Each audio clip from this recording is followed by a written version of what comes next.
Don't spoil it because I will throw something at you. Spoil it. Well, you throw the book if we spoil it. Oh, I'll definitely Twitter when I watch it. There are, every once in a while that there's something that I'll wait until I can watch the whole thing and then catch, like Outcast, the BBC thing. Got totally hooked in Outcast, and I'm watching it, and I was like, wow, this is great. I had to just look it up on IMDb Pro. Canceled. Low ratings. The last couple episodes they showed late in the middle of the night. Nobody watched the damn show. I thought it was brilliant, well done, great character development, good storylines. If you haven't seen it, that's the reason that it's canceled, because 5 people watched it. And I thought it was one of the best things BBC did. But I'm a big BBC fan. I love Primeval is one of my favorite shows. I love that show. Jekyll, of course, Doctor Who. Got to hang out a little bit with Sylvester McCoy last night backstage. That was fun. Was he actually drunk? Huh? Was he actually drunk? I don't think he was drunk. I think that's I think it's a shtick. He puts on this fuddy-duddy little old, absent-minded professor thing to keep everybody at arm's length. But there's a very sharp brain in there. Yeah. And he's going to. I'll be interviewing him for my blog, so it'll be fun. I've got my website is my blog. It's jonathanmaberry.com. If you don't know how to spell my name, you can grab the card. But I'm doing a lot of interviews. I've interviewed a lot of people before. Interviewed a lot of zombie folks. I'll be interviewing actually some special operators a little later on, like closer to the release of Assassin's Code. A couple guys, who are ex-SEALs, ex-SWAT, ex-Delta, though they won't actually use that name because they're not supposed to say they're ex-Delta. You ever ex anything? I'm an ex-bodyguard. Not quite as glamorous, and I never shot anybody. But it's going to be fun to interview those guys because a lot of them are fans of Joe Ledger. So, and it's very cool to know that these guys actually dig Joe Ledger. We also sent cases of the Joe Ledger books to guys in Afghanistan and Iraq because it was kind of cool. They were tweeting and posting on Facebook that they're reading, Patient Zero. And I'm like, wow. I gotta get the rest of these books to you guys. So then they're reading, Dragon Factory and King of Plagues and tweeting what page they were on and what they thought about the scenes. It was so cool, and it was nice also for to connect with guys who were, these are guys going out. This one group, it's what's called a kill team. These guys are going out every day and they're in firefights like every day. And I'm writing about shit from the safety of my Starbucks. And how weird is it that these guys are in harm's way every single day? It doesn't matter where you stand politically about this. There are guys, and they're in harm's way every day. To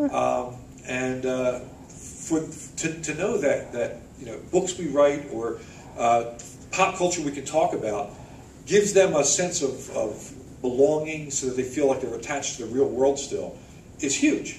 It's a very humbling thing as well. So.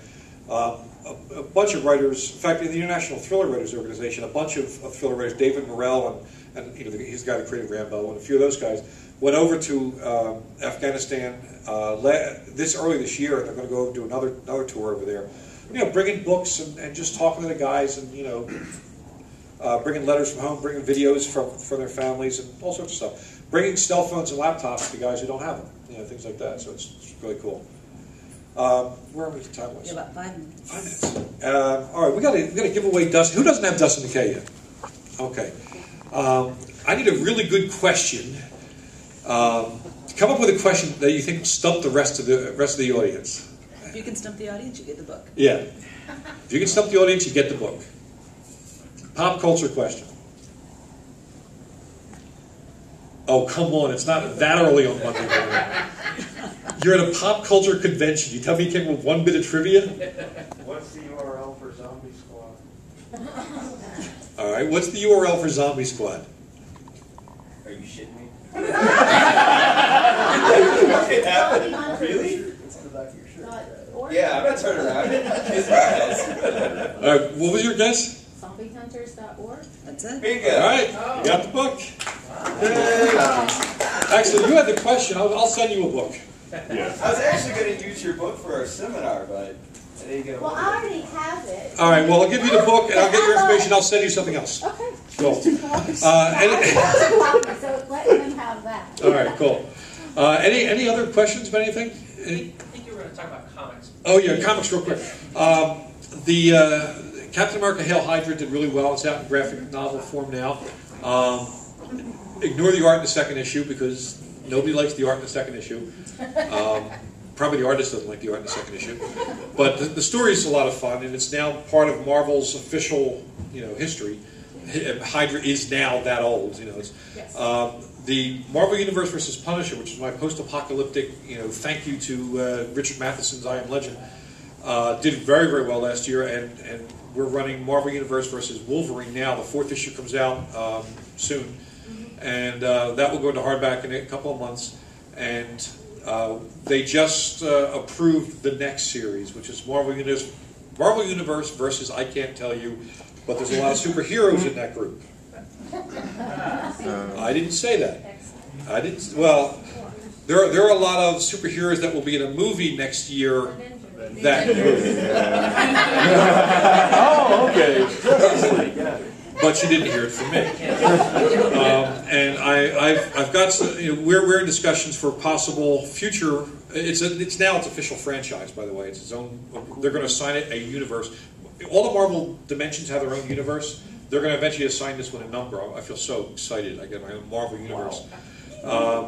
And no, I did not come up with that title, Marvel Universe Versus. The original title was Punisher: Last Gun on Earth, and then it was Marvel Infected. It was supposed to be one of those cross continuity stories that was actually going to be in the real world. But two things: one, Brian Michael Bendis decided to do Dark Reign instead, so that kind of, and he does outrank me at Marvel a tad.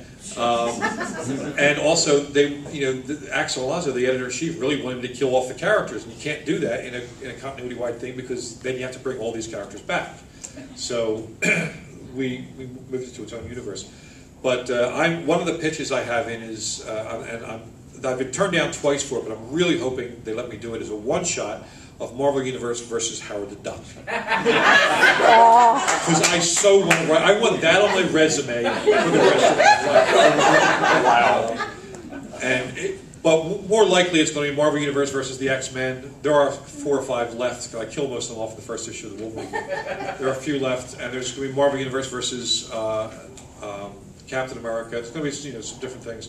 Possibly, and actually really likely, is a Marvel Universe versus Thunderbolts at some point. And that will be a lot of fun to write because Thunderbolts is very likely. You're going to hear an announcement about a Thunderbolts movie fairly soon. If you haven't read the Thunderbolts comic, they take a bunch of supervillains and give, essentially it's the Dirty Dozen of the Marvel Universe. We'll give you a full pardon if you become good guys. And they're not nice about being good guys, so it's a fun comic. And Luke Cage is the current boss of Thunderbolts, and he's a fun Marvel character. All right, folks, thank you all for coming out this early. And some of you have been to quite a few panels, and for all of you, thanks so much for making this just a wonderful DragonCon for my wife and I. We've had a fantastic time. So, take care, guys.